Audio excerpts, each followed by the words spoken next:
अस्सलाम वालेकुम friend. Top immigration news channel में वेलकम है आप सब लोगों का। फ्रेंड, ताज़ा तरीन और इम्पोर्टेंट अपडेट आप लोगों की खिदमत में लेकर हाजिर हुए हैं, जो कि मिलोनी गवर्नमेंट की जानिब से इटली इमिग्रेशन को लेकर माइग्रेंट्स के लिए एक बहुत ही ज़रूरी और अहम ऐलान जारी हुआ है। इसके साथ साथ इटली में आरडीसी वालों के लिए 5 लाख अफराद के लिए बड़ा और अहम ऐलान जारी हुआ है। इटली के आरडीसी वालों के लिए एक इम्पोर्टेंट ऐलान, और इसके साथ साथ नेशनैलिटी के हवाले से नेशनैलिटी के कानून में बड़ी तब्दीली, गैर मुल्कियों के लिए नया कानून। तो बहुत ही ताज़ा तरीन और अहम बयान और न्यू रूल्स और कवानीन को लेकर इटली गवर्नमेंट की जानिब से बड़ी और ताज़ा तरीन अपडेट्स जारी हुई हैं। तो आप लोगों से रिक्वेस्ट हमेशा की तरह यही है कि वीडियो को तफसील से और आखिर तक देखिएगा, और अगर चैनल पर नए हैं तो चैनल को लाजमी तौर पर सब्सक्राइब कर दीजिएगा और साथ में दिए गए बेल के ऑप्शन को प्रेस करके ऑल कर दीजिएगा। बढ़ते हैं ताज़ा तरीन अपडेट की जानिब।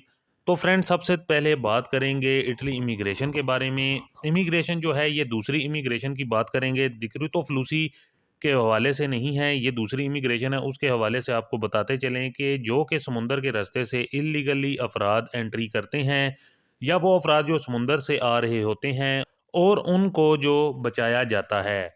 तो पिछले साल काफ़ी ज़्यादा जो इटली और फ्रांस के इस चीज़ को लेकर काफ़ी झगड़ा हुआ था, जिसमें ये कहा जा रहा था कि हम अपने बंदे एंट्री नहीं करेंगे। फ्रांस कह रहा था, तो ये 34 से 35 अफराद थे जिनकी उन्होंने एंट्री नहीं दी थी, जिसमें बांग्लादेश के भी बंदे थे और पाकिस्तान में से भी थे।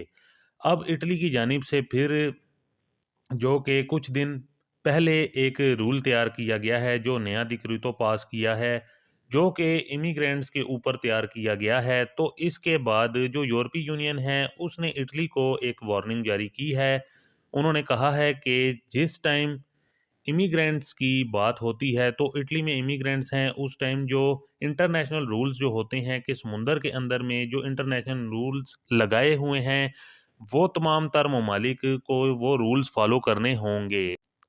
और इसके अलावा कमस्तीरों की जानिब से, इनकी जानिब से एक कहा गया है, अहम बयान आया है कि यूरोपियन जो हैं उनको कोई ज़रूरत नहीं अभी के डिक्रीतो इटली के आकर पढ़ें, क्योंकि इटली यूरोप का मेंबर है। तो जो इंटरनेशनल रूल्स यूरोपियन के लिए बनाए गए हैं, उनको ही फॉलो करने की ज़रूरत है। और उनका कहना है कि समुंदर में है, जिनकी किसी की भी जान बचाई जाए, ये तो ओब्लिगो है रूल्स।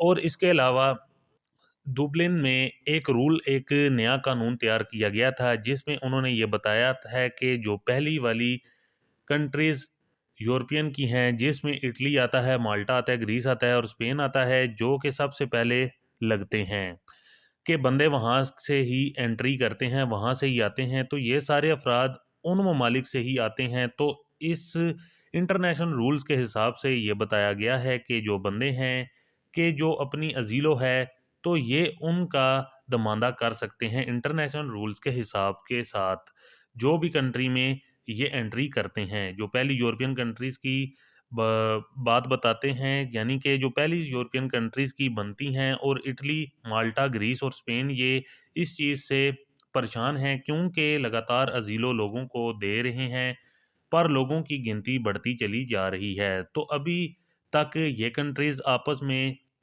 जो कि फँसे हुए हैं। तो इटली की जानिब से एक लेटर पेश किया गया है। इसमें ग्रीस, माल्टे ने तो साइन किए हैं, लेकिन स्पेन ने नहीं किए हैं। तो स्पेन की कोई गारंटी नहीं है कि ये इस पर साइन करेगा कि नहीं करेगा, कि वो इस चीज़ में इटली के साथ खड़ा होगा, आवाज़ बुलंद करेगा कि नहीं करेगा। तो यूरोपीय यूनियन के साथ जो मीटिंग की जानी है, इसमें इटली ने इस चीज़ को उठाना है, और दीगर जो और ममालिक के कंट्रीज़ हैं, जैसा कि माल्टा, ग्रीस वगैरह, तो ये जो प्रॉब्लम है, इसका कोई हल ढूँढा जाए। क्योंकि हम थक गए हैं, कितने बंदों को एंट्री करवाते चले जाएँ लगातार, क्योंकि जितने बंदे इटली में एंट्री कर लेते हैं, उनको फिर वो अज़ीलो यहाँ पर आकर अप्लाई कर लेते हैं। तो जो इंटरनेशनल रूल बनता है, इंटरनेशनल रूल के हिसाब से इटली को अज़ीलो देनी पड़ती है। तो इस पर अब काफ़ी ज़्यादा इसके ऊपर मेलोनी का भी अहम बयान जारी हुआ है। उनका कहना है कि डिक्रीतो ओएनजी वाला ये इंटरनेशनल रूल को फॉलो करता है, इसकी हम रिस्पेक्ट करते हैं। जो माइग्रेंट जो कि इस तरह से इटली में कश्ती के ज़रिए से एंट्री कर रहे हैं यूरोप में एंट्री करने की, ये रूल्स उनके लिए हम लेकर आए हैं, ना कि हम इंटरनेशनल रूल्स जो हैं उनको तोड़ रहे हैं। इसके अलावा बात करते हैं 2022 की, जो गुजर गया है। 307 अफराद थे जिनकी अमवात हुई हैं, तो ये वो अफराद हैं जो रोड्स पर चलते हैं। 307 अफराद की मौत हुई है जो कि एक्सीडेंट के साथ, और इनमें हर बंदे जो ड्राइवर थे वो मोबाइल फ़ोन पर बिज़ी थे, जिसकी वजह से ये अमवात पेश आई हैं। तो इसको मज़ीद अब इस रूल को, ड्राइविंग के रूल्स की को लेकर भी काफ़ी ज़्यादा तब्दीलियाँ की जाएँगी, काफ़ी ज़्यादा सख्तियाँ की जा रही हैं, और जो कहा जा रहा है इटली गवर्नमेंट की जानिब से, उसमें यह है कि इनकी जो सज़ा है वो भी मज़ीद बढ़ा दी जाएगी अब। यानी कि रूल्स में काफ़ी ज़्यादा चेंजिंग की जाएगी। इसके अलावा आपको बताते चलें कि आरडीसी वालों के लिए बड़ी और इम्पोर्टेंट अपडेट जारी हुई है, जिसमें गवर्नमेंट का ये कहना है कि हम आरडीसी सिर्फ उन्हीं अफराद को देंगे, क्योंकि ये आरडीसी बुरी तरह फेल हुआ है। हम नया रूल, नई स्कीम लेकर आएंगे। इसमें उन्होंने ये कहा है कि लगभग 5 लाख अफराद की ज़रूरत है इटली में। काफ़ी ज़्यादा फैक्ट्रीज़ हैं, वहाँ पर अफरादी क़ुव्वत की ज़रूरत है। उनका ये कहना है आरडीसी जो कि उन अफराद को मिलता रहेगा जो कि ज़रूरतमंद हैं, सिर्फ उन्हीं को ही दिया जाएगा। इसके अलावा जो दीगर अफराद हैं उनके लिए ये रूल नहीं है। उनका ये कहना है कि इतनी बड़ी तादाद में जो कि इटली में अफरादी क़ुव्वत की भी ज़रूरत है, तो इसको पूरा करने के लिए, जो कि लगभग 5 लाख अफराद की लगभग है, तो इसको पूरा करने के लिए तो उनको हम एक बार कह देंगे कि आपने ये काम करना है, और उनकी तमाम तर सूरत हाल को देखा जाएगा, तब ही आरडीसी उन लोगों को दिया जाएगा। और जो बिल्कुल ठीक हैं उनको ये आरडीसी नहीं दिया जाएगा, उनको काम-काज के लिए कहा जाएगा, बल्कि गवर्नमेंट की जानिब से दिया जाएगा काम-काज, जो कि इतनी ज़्यादा फैक्ट्रीज़ में ज़रूरत है, उधर उनको एडजस्ट किया जाएगा। एक बार कह दिया जाएगा कि अगर आपने करना है काम ठीक है, नहीं तो उनको आरडीसी भी नहीं मिलेगा, और उनकी अपनी मर्ज़ी है। इसके अलावा कॉन्ट्रैक्ट वालों के लिए भी एक बड़ी और ताज़ा तरीन बयान और नया कानून इटली गवर्नमेंट की जानिब से बनाया जा रहा है, जिसमें उनकी जानिब से ये कहा जा रहा है कि इनको 24 माह से लेकर 36 माह तक के किया जाए, यानी कि 2 से 3 साल का काम मिला रहेगा इस तरह अफराद को। और इस वजह से तो उनका ये कहना है कि जो कुछ कंपनीज़ हैं वो साल का कॉन्ट्रैक्ट करके फिर उसके बाद बंदों को काम से निकाल देती हैं। तो ये रूल करने का ये फ़ायदा ये होगा कि 2 से 3 साल तक एक बंदा वहाँ पर लगा रहेगा और काम करता रहेगा। इसके अलावा पेंशन वालों के लिए भी बहुत जल्द नए बयानात आ रहे हैं, नए रूल्स वगैरह। इसके अलावा बड़ी और ताज़ा तरीन अपडेट आप लोगों के साथ शेयर करते हैं, जो कि नेशनलिटी को लेकर बड़ी और ताज़ा तरीन अपडेट जारी हुई है गैर मुल्कियों के लिए।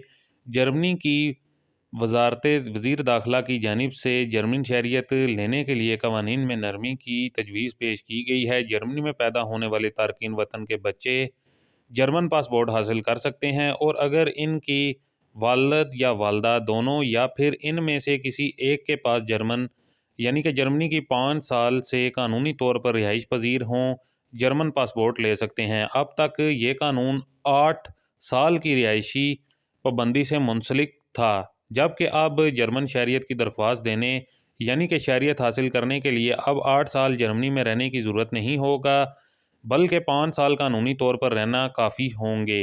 इसके अलावा किसी भी दरख्वास्त दंदगान को जर्मन शहरियत लेने के लिए अपनी पहली शहरियत छोड़ना ज़रूर नहीं होगा, मतलब दोनों शहरियत और पासपोर्ट रख सकेंगे।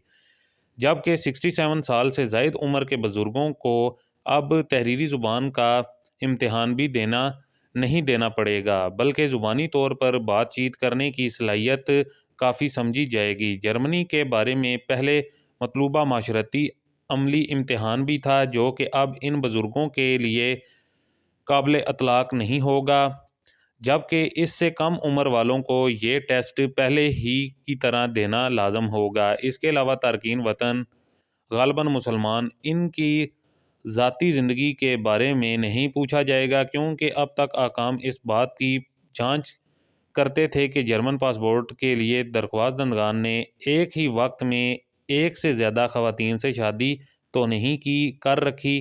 तो फ्रेंड, ये कुछ ताज़ा तरीन रूल्स जो कि जर्मन नेशनलिटी के हवाले से काफ़ी ज़्यादा तब्दीलियाँ और आसानी की गई हैं, बड़ी और ताज़ा तरीन अपडेट्स थी आप लोगों की खिदमत में, जो कि इमिग्रेशन से मुतलिक और नेशनलिटी से मुतलिक और न्यू रूल्स मेलोनी गवर्नमेंट की जानिब से शेयर करना ज़रूरी था। उम्मीद करते हैं आपको वीडियो पसंद आएगी, लाइक शेयर करें। मिलते हैं नेक्स्ट अपडेट में, तब तक के लिए हमें दीजिए इजाज़त। अल्लाह हाफिज़।